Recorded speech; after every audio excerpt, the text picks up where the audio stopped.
Assalamualaikum warahmatullahi wabarakatuh. Saya Faizur Maulidi yang akan mempresentasikan metode filsafat pendidikan Islam. Nah, hal pertama yang akan saya presentasikan ini adalah pengertian terus beserta definisi-definisi dari setiap kata tersebut. Nah, kenapa metode tersebut harus disangkut pautkan dengan filsafat dan dengan cara pendidikan di Islam?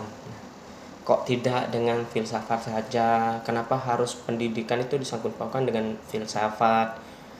Terus bagaimana caranya gitu, dan bagaimana jika ini dilakukan di sekolah kita, di lembaga-lembaga kita gitu, fungsinya apa? Nah, terus bagaimana jika ini diterapkan untuk kesekian kalinya dan lembaga tersebut menetapkan gitu. Pertama, saya akan menjelaskan pengertian dari filsafat pendidikan Islam, metode-metodenya. Yang pertama itu pendidikan. Pendidikan itu kalau menurut bahasa Indonesia itu awal katanya dari didik, yang artinya menuntun. Kalau pendidik, nah pendidik itu menuntun, jadi seperti kalau di bahasa Arab itu murabi, yang mengasuh gitu, yang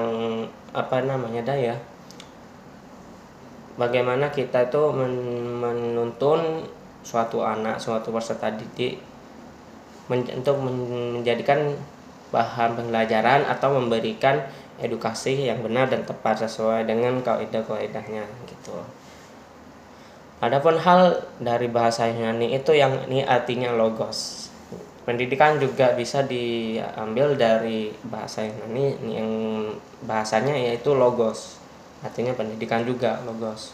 Seperti logos dan bisa dianukan kepada bahasa Inggris logi ya, seperti biologi.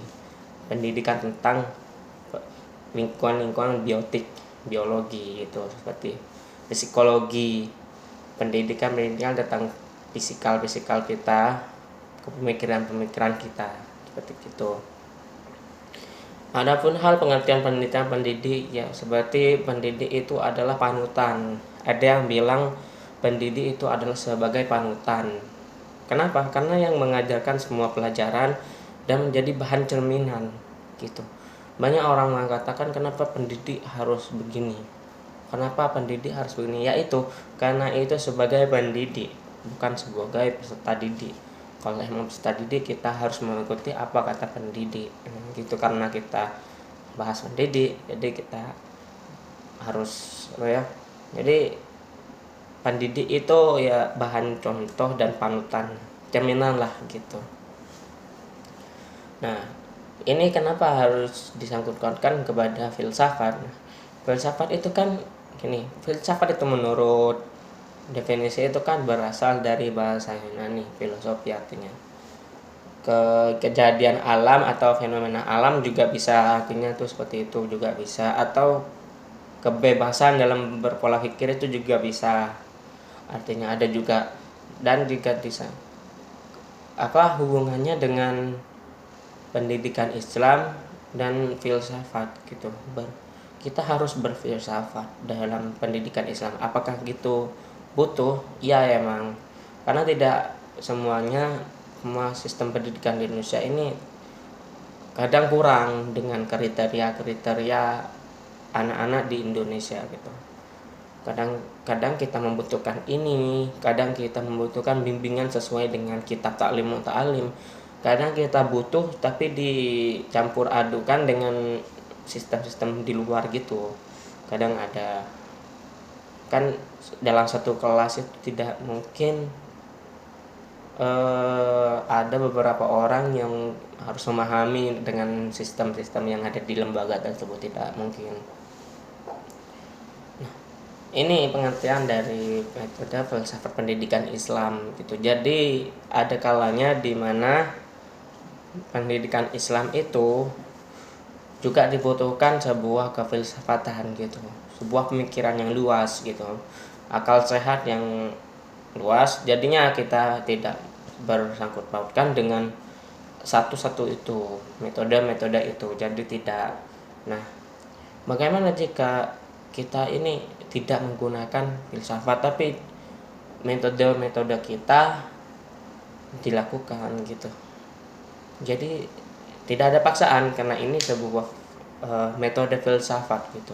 Jadi tidak ada paksaan untuk kita, misal kita melakukan seperti ini dan itu disetujui oleh perorangan dari dalam kelas tersebut. Enggak apa-apa, namanya juga metode itu bermacam-macam. Alangkah baiknya jika tetap dimanapun metodenya, terus bagaimana cara Anda mendidik gitu, bagaimana tetap berbau-bau Islam gitu. Jadi ada istilahnya tuh, Islam tuh tetap ada di dalam situ. Tidak harus aku nih harus gini, enggak. Jadi tetap dalam kondisi Islam gitu. Nah, dari segi definisi keseluruhan metode filsafat pendidikan Islam ya ini metode di mana caranya mendidik dengan cara Islam dan tetap berfilsafat gini. Itu. Nah, secara pengertian itu. Terus yang kedua, ini apa tujuan dan hakikat dasarnya gitu. Hakikat dasarnya metode pendidikan Islam gitu. Apa sih hakikatnya gitu. Nah, di sini hakikatnya itu kita kan terlahir di dunia itu dengan membawa kewajiban, yakni kita wajib mencari ilmu, kita wajib menuntut ilmu, kita diwajibkan untuk kita sekolah, kita untuk kuliah diwajibkan karena itu sudah kewajiban dalam Islam. Nah, di sini hakikat dasarnya di sini. Jadi tidak ada yang bilang itu udahlah mending yang sekolah aja yang untuk nyari ilmu ketika kita SD, SMP, SMA. Sedangkan kuliah kita dituntut untuk tetap belajar gitu. Dengan alasan kita harus bekerja gitu, kita umur udah tua. Dan nyatanya kalau kita bicara belajar itu tidak ada tuanya gitu, tidak ada waktunya, karena belajar itu tetap kita meskipun dari kecil itu tetap suruh belajar, meskipun kita kadang tidak paham dengan apa yang diajari gitu. Waktu kita TK itu, TK kita diajarkan dengan guru-guru kita, lalu kita kadang tidak mengerti apa yang diajarkan. Nah, itu dari situ pengertiannya tuh, dari situ kita belajar karena kita mengerti, karena kita harus mengerti gitu loh. Nah, di sini dan dari TK pun kita sebenarnya sudah diajukan dengan metode filsafat pendidikan ini.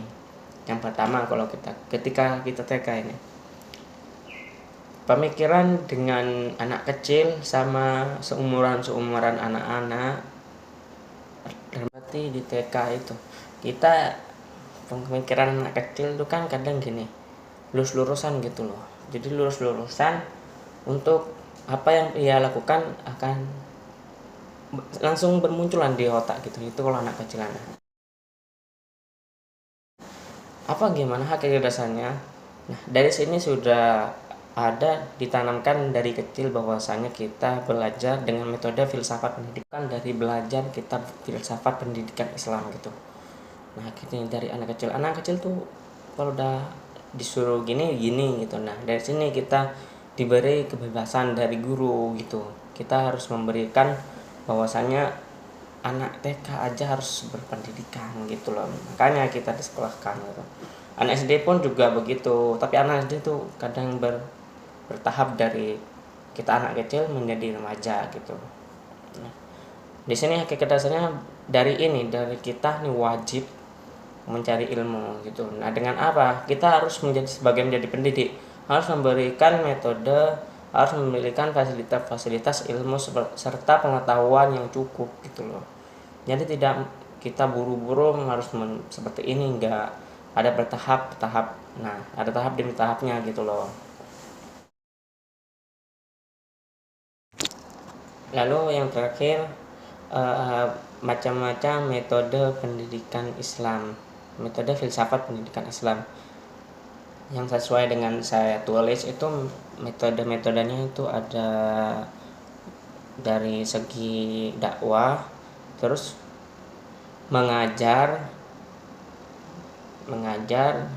Sistem mengajar ini sudah termasuk kepada sistem filsafat pendidikan Islam. Lalu yang ketiga, ini memberikan tugas kepada peserta didik untuk harus menyuruh praktik mengajar. Nah, itu ada 3 sesuai dengan saya tulis.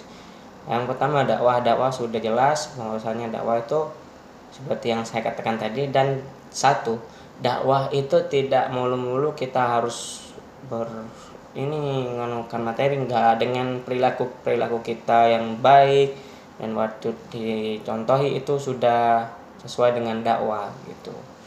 Nah, yang kedua, mengajar ke suatu lembaga.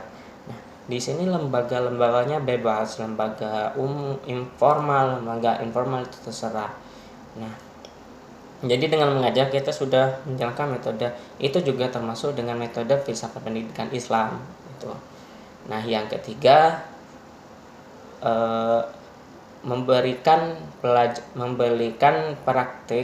menyuruh peserta didik untuk mempraktikkan apa yang dia dapat di kelas dan mengajarkan di kelasnya juga. Jadi kita menyuruh praktik mengajar gitu loh. Jadi peserta didik itu disuruh untuk mengajar gitu. Supaya apa? Karena kita menyuruh peserta didik tersebut supaya apa yang dia ajari diulang kembali dan diajari. Jadi belajar yang efektif itu adalah belajar dengan mengajar. Jadi tidak salahnya kita menyuruh peserta didik untuk praktik mengajar. Nah, dari sini semua penjelasan saya sudah selesai. Kurang lebihnya saya mohon maaf. Wassalamualaikum warahmatullahi wabarakatuh.